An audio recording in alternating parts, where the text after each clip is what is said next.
Hello friends, welcome back to my channel again. जैसा कि आपको पता है, हम डेली हमारी जो एमसीक्यू सीरीज चल रही है, जिसके अंदर हम डेली प्रीवियस ईयर के क्वेश्चन है उसको एक्सप्लेनेशन के साथ डिस्कस करते हैं। अगर आपको वीडियो अच्छी लगे तो लाइक, शेयर्स और सब्सक्राइब है वो जरूर करना। Okay, let's we start. First question, आज भी हम कुछ स्टैटिस्टिक्स के इंपॉर्टेंट क्वेश्चन है वो डिस्कस करेंगे जो प्रीवियस ईयर एग्जाम के अंदर जो क्वेश्चन आए हुए हैं। तो इसके अंदर देखो, फर्स्ट क्वेश्चन आता है the regression equation of profit x on sale. ठीक है, प्रॉफिट को इसने डिनोट किया एक्स से और सेल्स को डिनोट किया है वाई से। क्या दे रखी है? Of a firm is given as 3y minus 5x plus ये 110 है। ओके, ये 11 नहीं है, ये 110 है। ठीक है, तो the regression equation of profit on sales of a firm is given as 3y minus 5x plus 110 equal to 0। इसने बोला अगर सेल्स 44,000 है तो प्रॉफिट क्या होगा। देखो, इसका सॉल्यूशन करते हैं। इसने बोला 3y minus 5x plus 110 equal to 0। अब यहाँ पर इसने सेल्स बोला है, सेल्स को कितना दे, सेल्स को इसने किससे डिनोट किया है? वाई से डिनोट किया है। और सेल्स कितनी दी हुई है? सेल्स दे रखी है 44,000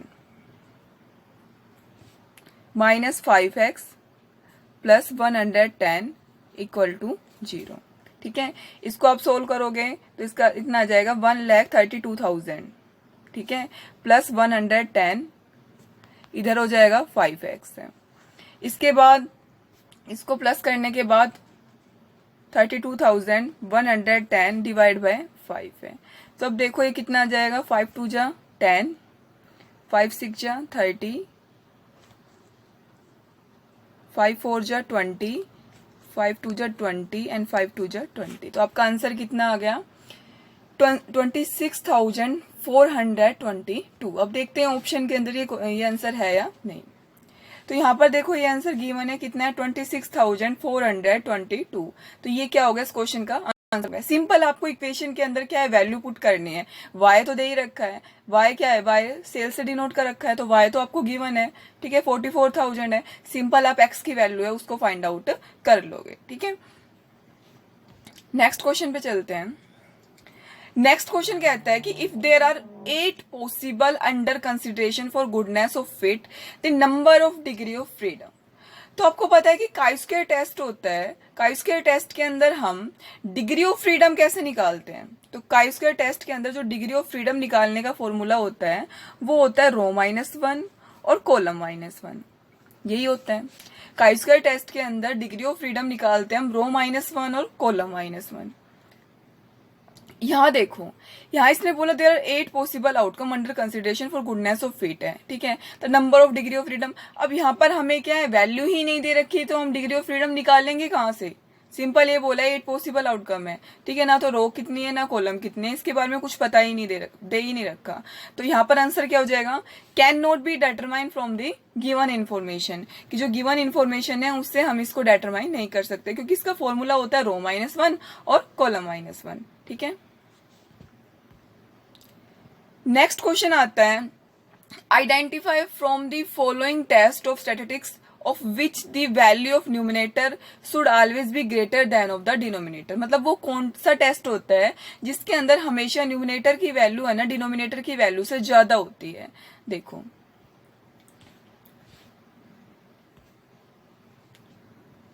आपने देखा होगा एफ टेस्ट होता है। जो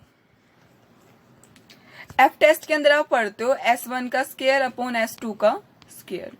ठीक है, तो आप पढ़ते हो S1 का स्केयर है हमेशा ग्रेटर होता है S2 के स्केयर से। सैंपल 1 का स्केयर है हमेशा ज्यादा रहता है सैंपल 2 के स्केयर से।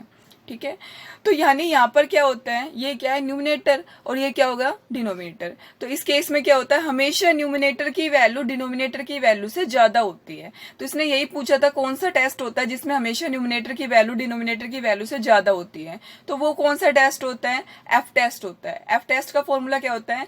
S1 का स्केयर अपॉन S2 का स्केयर। और जहां पर हमेशा S1 का स्केयर ग्रेटर देन होता है S2 के स्केयर से, मतलब न्यूमिनेटर की वैल्यू यहाँ पर डिनोमिनेटर की वैल्यू से हमेशा ज्यादा होती है। तो इसका आंसर क्या हो गया? इसका आंसर हो गया एफ टेस्ट।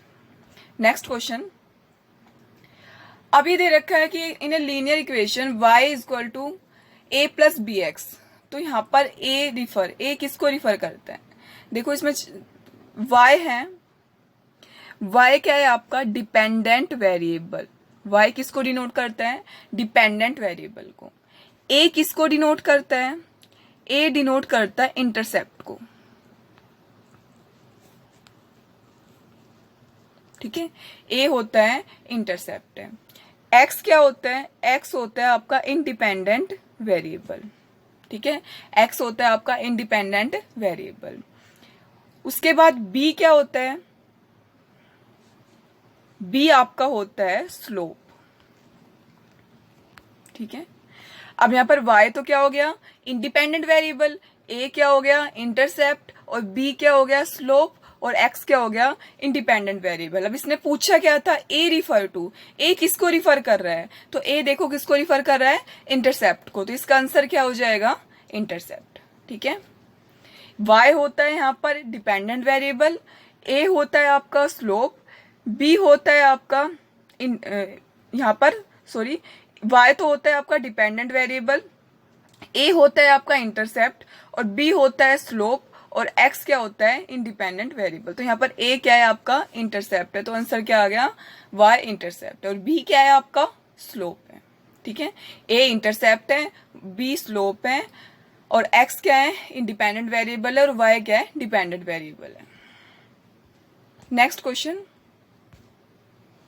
अब इसने पूछा है कि जो the term 1 minus B is called, तो द टर्म 1 माइनस बी क्या होता है? ये होती है पावर ऑफ टेस्ट है, 1 माइनस बीटा। ऐसे ही निकालते हैं, पावर ऑफ द टेस्ट क्या होती है? 1 माइनस बीटा। इसके बाद इसने पूछा है कि there is a very high inverse relationship between the measure of overweight and life expectancy, which one of the following value of coefficient of correlation is consistent with this statement. इसने बोला high degree negative correlation है। ठीक है, तो इसमें से कौन सी equation के केस में होगा? अब आपको पता है, देखो हाई डिग्री नेगेटिव कोरिलेशन पूछा है इसने। ठीक है, तो नेगेटिव कोरिलेशन देखो, हाई डिग्री नेगेटिव कोरिलेशन क्या होता है? -0.75 से 1 तक, ये होता है -1 तक हाई डिग्री नेगेटिव कोरिलेशन। ठीक है, -0.25 से -0.75 तक, ये होता है आपका मॉडरेट डिग्री नेगेटिव कोरिलेशन। ठीक है, नेगेटिव कोरिलेशन चल रहा है क्योंकि यहाँ पर माइनस का है। -0 से -0.25 तक क्या हो जाएगा? लो डिग्री नेगेटिव कोरिलेशन। और अगर पॉजिटिव की बात करें तो वो सिंपल हो जाएगा, उसमें माइनस का निशान नहीं है, उसमें क्या हो जाएगा? Positive high degree negative correlation में 0.275 से 1 तक, और मॉडरेट डिग्री पॉजिटिव कोरिलेशन में क्या हो जाएगा? 0.25 से 0.75 तक, और लो डिग्री कोरिलेशन में क्या हो जाएगा? 0 से 0.25 तक। ठीक है, अब इसने पूछा था हाई डिग्री नेगेटिव कोरिलेशन है वो किस में है, तो किस में होगा वो? 0.75 से 2 -1 में होगा। हाई डिग्री नेगेटिव कोरिलेशन -0.75 से 2 -1 के बीच में होगा। क्वेश्चन देखते हैं। अब देखो, there is a very high inverse relationship between the measure of overweight and life expectancy, which one of the following is coefficient of correlation is considered which of the statement है। अब देखो, ये तो आएगा नहीं क्योंकि इसने नेगेटिव पूछा है, तो ये पॉजिटिव वाली तो आएगी नहीं। ये क्या है आपका? -0 से 0.25 तक, तो ये तो लो डिग्री कोरिलेशन हो गया, और -0.75 से 2 -1 तक आपका क्या था? High degree negative correlation. तो आपका आंसर क्या हो गया? ये वाला। तो आंसर क्या हो जाएगा? -0.80। ये क्या है आपका? High degree negative correlation. Next question, ये कह रहा है कि विच one of the following is not the characteristics of the normal distribution. ठीक है, हम नॉर्मल डिस्ट्रीब्यूशन को पढ़ते हैं, नॉर्मल डिस्ट्रीब्यूशन का कर्व ऐसे ही बनता है। ठीक है, कैसे शेप में होता है? ये बेल शेप में होता है। वह फर्स्ट स्टेटमेंट तो हमारी सही है। इसने पूछा है कौन सी कैरेक्टरिस्टिक्स नहीं है, तो बेल शेप में तो ये है, फर्स्ट तो आपकी सही है। यहाँ पर क्या होता है? मीन, मीडियन, मोड इक्वल होते हैं। आपने देखा होगा यहाँ पर मीन, मीडियन और मोड। ठीक है, एक्स को मीन से डिनोट करते हैं, एम मीडियन होगा, जेड मोड हो गया। तो यहाँ पर मीन, मीडियन और मोड है, ये क्या होते हैं? इक्वल होते हैं। उसके बाद आपको पता है जो टोटल एरिया होता है ना इसका नॉर्मल डिस्ट्रीब्यूशन का, वो क्या होता है? 1 होता है। फिर इसने पूछा था two tail of the distribution is both the direction touch is the horizontal axis, ऐसा कभी नहीं होता कि ये एक्स एक्सिस को टच करे। तो ठीक है, ऐसा कभी नहीं होता कि ये एक्स एक्सिस को टच करे। तो इसलिए ये इसकी जो कौन सी कैरेक्टरिस्टिक्स नहीं है, ये वाली इसकी कैरेक्टरिस्टिक्स नहीं है। तो यही क्या हो गया आंसर, कि the two tail of the distribution is both the direction touch is the negative horizontal axis है। जो टू टेल टेस्ट होता है, ठीक है, वो क्या हॉरिजेंटल एक्सिस है उसको टच करता है? ऐसा नहीं होता है, कभी भी इसको टच नहीं करता है। ठीक है, तो ये क्या हो गया, यही क्या हो गया, इसका आंसर हो गया।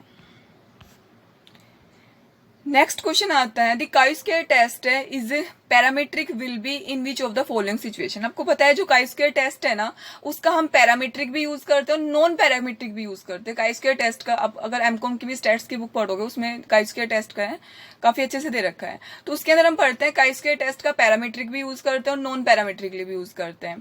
पैरामीट्रिक तो तब यूज करते हैं जब हम टेस्ट ऑफ पॉपुलेशन वेरिएंस निकालते हैं। ठीक है, तो उस केस में टेस्ट ऑफ पॉपुलेशन वेरिएंस के केस में तो हम काई स्क्वायर टेस्ट का पैरामीट्रिक यूज करते हैं, और नॉन पैरामीट्रिक तब यूज करते हैं जब हम test of independence of attribute और test of goodness of fit निकालते हैं। ठीक है, उस केस में हम इसका नॉन पैरामीट्रिकली यूज करते हैं। अब इसने पूछा है कि आप पैरामीट्रिकली कब यूज करते हैं, तो chi square test as a parametric test will be in which of the following situation, कि पैरामीट्रिकली कब यूज करते हैं, जब हम टेस्ट ऑफ पॉपुलेशन वेरिएंस निकालते हैं। तो देखो ये इसका आंसर हो जाएगा, test of population variance on the basis of small size sample variance. ठीक है, जब आप पॉपुलेशन वेरिएंस फाइंड आउट करते हो तो उस केस के अंदर आप क्या निकालते हो, काई स्क्वायर टेस्ट का एज ए पैरामीट्रिकली यूज करते हैं, और इन दोनों केस में क्या यूज करते हैं, हम नॉन पैरामीट्रिकली यूज करते हैं। जब हम इंडिपेंडेंट ऑफ एट्रीब्यूट और गुडनेस ऑफ फिट निकालते हैं तो उस केस के अंदर हम इसका नॉन पैरामीट्रिकली यूज करते हैं। तो इसका आंसर क्या हो जाएगा, ऑप्शन सी, क्योंकि इसने पूछा था कि एज ए पैरामीट्रिकली कब यूज करते हैं। उसके बाद नेक्स्ट क्वेश्चन आता है, computer that recognise data as a discrete signal are called. Computer जो डाटा को डिस्क्रीट फॉर्म के अंदर रिकॉग्नाइज करता है तो वो आपको पता है क्या होता है, डिजिटल कंप्यूटर होता है वो। इसके बाद आता है, विच one of the following is not a method of association of attributes. इसमें से एसोसिएशन ऑफ एट्रीब्यूट्स है उसका कौन सा मेथड नहीं है। देखो प्रोपोर्शन मेथड्स भी होता है एसोसिएशन ऑफ एट्रीब्यूट्स का, यूल मेथड भी होता है, कोफिशिएंट ऑफ कंटिंजेंसी भी होता है, और एक और होता है कोफिशिएंट ऑफ कोलिगेशन भी होता है एसोसिएशन ऑफ एट्रीब्यूट्स निकालने का। Proportion method, you'll method, coefficient of contingency method और कोफिशिएंट ऑफ कोलिगेशन मेथड है। ये चारों है किसके होते हैं, एसोसिएशन ऑफ एट्रीब्यूट्स के। लेकिन जो कॉन्करेंट डेविएशन मेथड है ना, इससे तो हम कोरिलेशन का मेथड होता है। ठीक है, इससे तो क्या होता है, कोरिलेशन का मेथड होता है, इसलिए ये एसोसिएशन ऑफ एट्रीब्यूट्स निकालने का मेथड नहीं है। इसलिए ऑप्शन नंबर 1 है, ये इसका आंसर हो जाएगा। ये तीनों तो है ही। ठीक है, ये तीनों तो एसोसिएशन ऑफ एट्रीब्यूट्स निकालने के हैं। ये क्या है, कोरिलेशन का मेथड है, ना कि एसोसिएशन ऑफ एट्रीब्यूट्स का। तो ये थे आज के हमारे 10 क्वेश्चन, और अगर आपको वीडियो अच्छे लगे तो शेयर्स और सब्सक्राइब है, लाइक है, जरूर कर देना। Thank you. इसके बाद हम नेक्स्ट क्वेश्चन करेंगे, कल हम करेंगे 2020 के अंदर, दिसंबर 2020 में स्टैट्स के अंदर जो जितने भी क्वेश्चन आए थे ना, स्टैट्स से जितने भी क्वेश्चन आए थे वो क्वेश्चन कल हम डिस्कस करेंगे। तो आपको सब्सक्राइब कर लेना है ताकि आपको टाइमली नोटिफिकेशन मिल जाए। Thank you.